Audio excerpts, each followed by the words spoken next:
Oi, turma! Bom, então vamos continuar nosso estudo agora sobre a ergonomia, né? Então, ontem vimos o conceito de ergonomia, o conceito de ergonomia física, cognitiva e organizacional, e vimos a importância desse assunto, desse tema, né? Constante na NR17. Então, os itens específicos da norma veremos numa próxima aula, né? Nessa aula aqui a gente vai falar uma introdução mesmo, né, sobre o assunto. E aí, eu mostrei para vocês esse quadro da importância que falar sobre ergonomia em razão do índice muito alto de auxílio-doença, né, relacionado a fatores ergonômicos.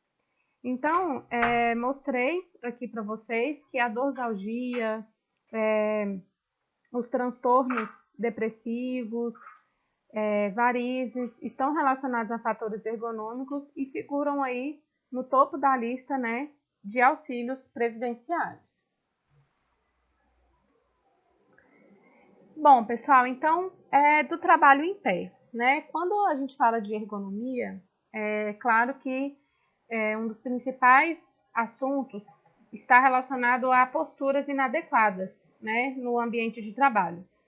Então, o trabalho em pé, ele pode gerar desconforto, e, consequentemente, baixa produtividade, né? Então, eu mostrei aqui, estou mostrando nessa figura para vocês, para que a gente possa entender que o trabalho em pé, ele tem que ter o posto de trabalho ajustável, né? Então, esse ajuste vai ser conforme a atividade que for realizada. Se a gente tem um trabalho de precisão, que é um trabalho mais minucioso, que precisa de mais atenção, né? A bancada deve ser um pouco mais alta, né? Entre 1 metro e 1,10 m para homem e 95 centímetros e 1,05 m para mulher. Por quê? Esse trabalho de precisão, né, um trabalho mais minucioso, tem que estar mais próximo aos olhos aí do trabalhador. Então, para que tenha um posto de trabalho mais ajustável, a altura recomendável é essa. No trabalho leve, já é uma altura mediana, entre 90 e 95 centímetros para homem e 85 e 90 centímetros para mulher. É claro que não se pode generalizar, né? Mas é o recomendável. E se a gente tem um trabalho pesado, mais manual, que exige força, né, do trabalhador, é interessante a bancada mais baixa, né, entre 75 e 90 centímetros para homem e 70 e 85 centímetros para mulher, tá, pessoal? Então, aqui é uma recomendação para melhorar aí o conforto, né, dos trabalhos realizados em pé. As patologias identificadas no trabalho em pé são problemas circulatórios, lombalgias e artrose, tá? Então, essas doenças, elas estão relacionadas à postura inadequada, a problemas circulatórios, né?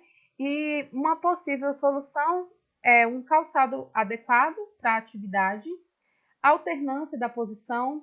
Então, ora o trabalhador poderá sentar, ora ele poderá estar em pé, né? Essa alternância da posição traz uma autonomia maior e, consequentemente, melhora a movimentação, a circulação e a postura ereta, né? Então, a postura ereta, muitas das vezes, o trabalhador precisa receber um treinamento, porque ele precisa saber como deve ser a postura adequada, né? E uma das principais soluções aí relacionadas a riscos ergonômicos, que são as pausas durante a jornada de trabalho. Essas pausas possibilitam que o trabalhador tenha os tendões lubrificados, tenha um descanso, né? Para que ao retornar à atividade, aquilo ali não cause uma lesão.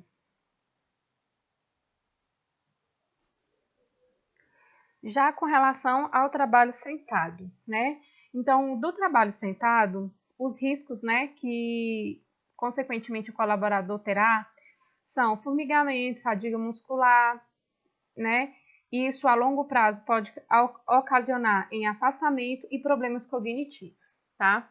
E aí, pessoal, essa figura ela mostra muito bem como que deve ser a postura ideal na imagem do canto direito, tá? Nessa primeira imagem, a gente tem uma postura inadequada, onde os pés não estão apoiados, a coluna faz uma curvatura, né? A gente não tem a coluna ereta e não temos também o ângulo de 90 graus entre as pernas, né? E a cadeira e a posição sentado, onde indica aí a seta. Bom, pessoal, então esse treinamento de ergonomia, ele é muito importante, tem um custo baixo para a empresa e possibilita que o colaborador desempenhe as suas atividades com uma postura ideal, uma postura adequada. É um treinamento que não tem custo, é o custo elevado, né? E fica até mais barato do que adaptações do posto de trabalho. Em algumas situações, como por exemplo, quando a gente não tem uma cadeira regulável, será necessário adaptações. Mas se a cadeira for regulável, a gente pode trabalhar com a postura ideal, como mostra aí na figura do lado direito, né? Então, essa figura do lado direito, a gente pode perceber que o colaborador ele está com os pés apoiados no chão, faz-se um ângulo de 90 graus entre as pernas e a cadeira, e ele está com as costas encostadas, né, no encosto da cadeira, uma posição ereta, que é a postura ideal. Vale ressaltar também a importância do encosto para os cotovelos, tá? Então, na segunda imagem, essa imagem do canto direito, a gente tem o ideal para uma postura no ambiente de trabalho, tá? E na próxima imagem eu vou mostrar para vocês também. Vamos lá. Olha só, então aqui a gente tem um monitor, né, do computador. A primeira informação é que o monitor ele tem que estar na altura dos olhos, nem muito embaixo e nem muito em cima, porque esse esforço do pescoço, né, para cima ou para baixo, vai causar dores, né, e consequentemente aí desconforto. Bom, os pés aqui nessa imagem estão na postura certa, pois estão apoiados, né? Então, se a cadeira ela não é regulável, é importante ter esse encosto para os pés, principalmente para colaboradores mais baixinhos, que não alcançam o chão, né? Que não conseguem apoiar os pés.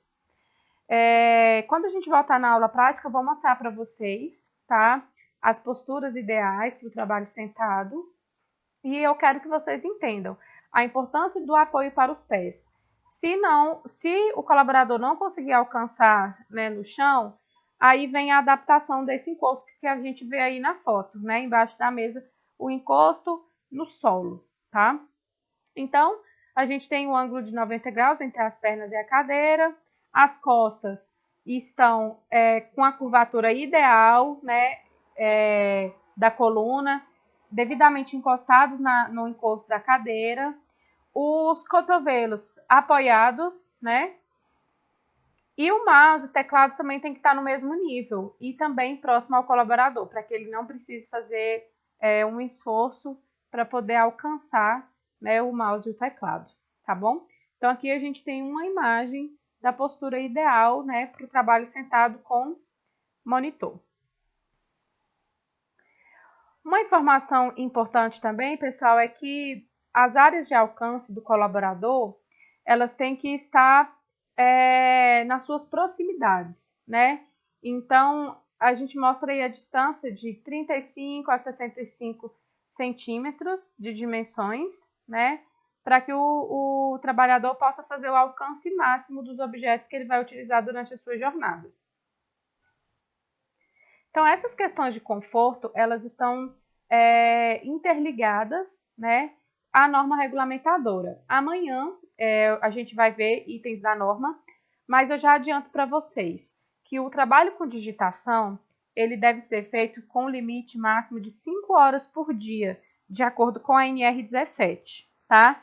Então, o profissional que trabalha com digitação, ele só poderá desenvolver as suas atividades com uma jornada de 5 horas. E dentro dessas 5 horas, é obrigatório uma pausa de 10 minutos a cada 50 minutos trabalhados, tá? E ainda tem essa questão aí da pausa.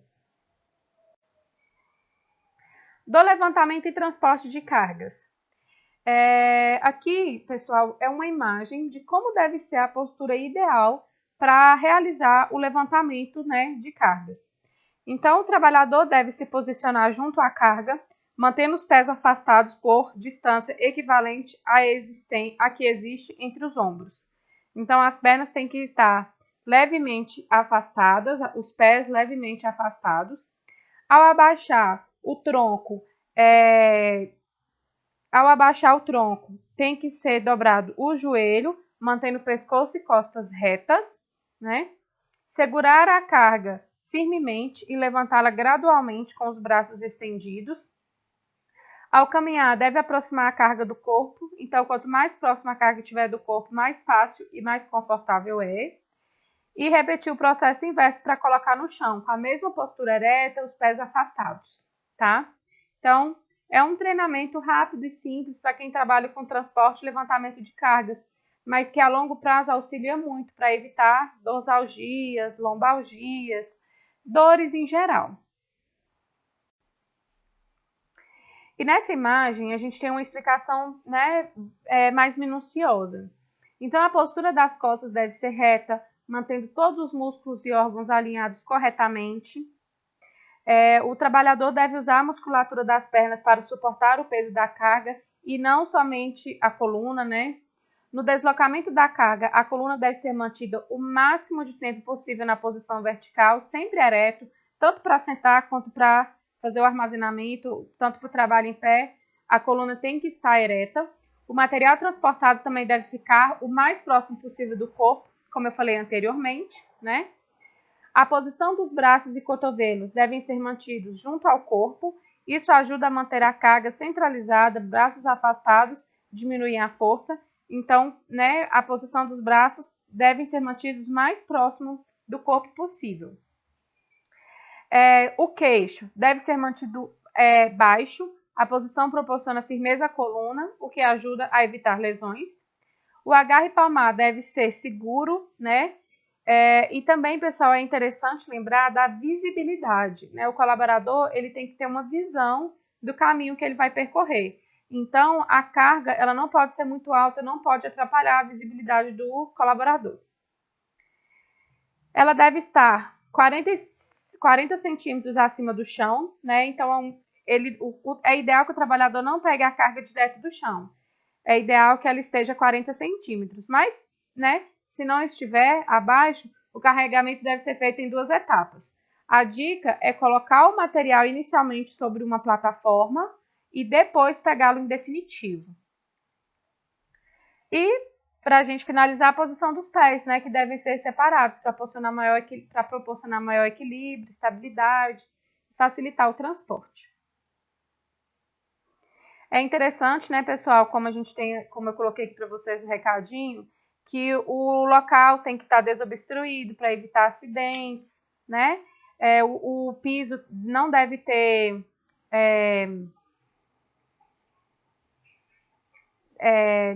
o piso deve estar nivelado, não pode ter desnível, né, do piso, entre outros fatores. Bom, então sobre as condições do ambiente de trabalho, né? A ergonomia também está relacionada às condições do ambiente. A luz, ruído, tudo que está relacionado a conforto também está relacionado à ergonomia. Então, o ambiente deve ser livre de ruídos para trabalhos confortáveis que exija atenção intelectual. A luz do ambiente de trabalho deve ser adequada, uniforme, né? O ambiente de trabalho deve ser um local limpo e agradável e o ambiente deve ser livre de desvios de atenção. Então, tudo que está relacionado ao conforto, né, tem aí os seus fatores diretamente relacionados à ergonomia. E aí uma reflexão, né? Quanto custa o tempo perdido, as despesas com afastamentos, os danos aos bens e às matérias-primas, ou os novos investimentos em treinamentos para substituição de mão de obra, no caso de uma doença relacionada aos fatores ergonômicos? Quais os benefícios da solução dos problemas relacionados à falta de ergonomia? E como prever os prejuízos com o desgaste de uma companhia exposta negativamente pela mídia? Então, pessoal, é mais barato, né, o empregador ele implementar essas ações de prevenção a fatores ergonômicos do que ele ter um colaborador afastado ou doente. Então, como eu falei para vocês, o treinamento, as pausas, tudo isso tem um custo baixo, é fácil de ser implementado e vai proporcionar um melhor conforto e satisfação do trabalhador. E nós sabemos que o trabalhador confortável, seguro, ele vai produzir mais e melhor. Bom, então quais são as possíveis soluções, né? A gente tem a análise ergonômica do trabalho, que é um programa que a gente chama de estudo e adequação ergonômica, né? Então, a análise ergonômica do trabalho é um documento que vai constar todas as soluções, todas as propostas, todas as medidas de controle relacionadas a fatores ergonômicos, tá? Toda empresa precisa elaborar essa AET? Toda empresa tem que ter uma análise ergonômica do trabalho? Não, somente as empresas que têm riscos consideráveis. Né? Então, se eu pego uma cozinha industrial que tem muito carregamento de peso, movimento repetitivo, se eu pego um setor de telemarketing que tem muita digitação, né, um ambiente estressante, se eu pego um frigorífico que também tem muito movimento repetitivo, muito tempo em pé, essas empresas que têm riscos elevados de ergonomia, elas obrigatoriamente terão que elaborar a análise ergonômica do trabalho. Mas empresas que não têm um risco considerável, por exemplo, escritórios, empresas com um risco ergonômico baixo ou desprezível, não vai ser necessário elaborar esse programa, tá? Então, as soluções são ginástica laboral, né, um momento ali de distração, tanto física quanto mental, adaptação do mobiliário ou máquinas e equipamentos. Então, é um posto de trabalho ajustável, que vai possibilitar que o colaborador mantenha uma postura adequada, e pausas durante a jornada de trabalho, né? Essas pausas, elas são muito importantes também para a lubrificação dos tendões e para que o colaborador possa descansar e ter aí uma condição de trabalho mais saudável. O treinamento também de posturas adequadas é importante e é considerado uma solução. E implementando todas essas ações, a gente tem como resultado aumentos de produtividade e de qualidade, redução dos desperdícios, economia de mão de obra, redução do absenteísmo, que é aquele colaborador faltoso, satisfação, conforto e motivação por parte de toda a equipe. Então, pessoal, essa primeira fase aqui da ergonomia, a gente não viu os itens da norma, é uma fase introdutória para vocês refletirem, entenderem a importância das ações relacionadas aos riscos ergonômicos, né? E aí amanhã a gente vai começar a ver os itens da norma. Eu vou postar para vocês os principais itens da NR17 com relação à ergonomia, né? E aí, a má postura e esforço repetitivo, como eu estou mostrando aqui para vocês, ela é o maior risco, é o maior indicador, tá, de benefícios da Previdência Social e foi contabilizado no Instituto Nacional de Seguro Social, que é o INSS, que as despesas geradas por esse problema de má postura e esforço repetitivo soma cerca de 16 bilhões de reais em 11 anos. Então, quais seriam as soluções para má postura e esforço repetitivo? Pausas, treinamento sobre postura ideal, ginástica laboral, são coisas que a longo prazo evita esse tipo de adoecimento e, consequentemente, um gasto do INSS e também do próprio empregador.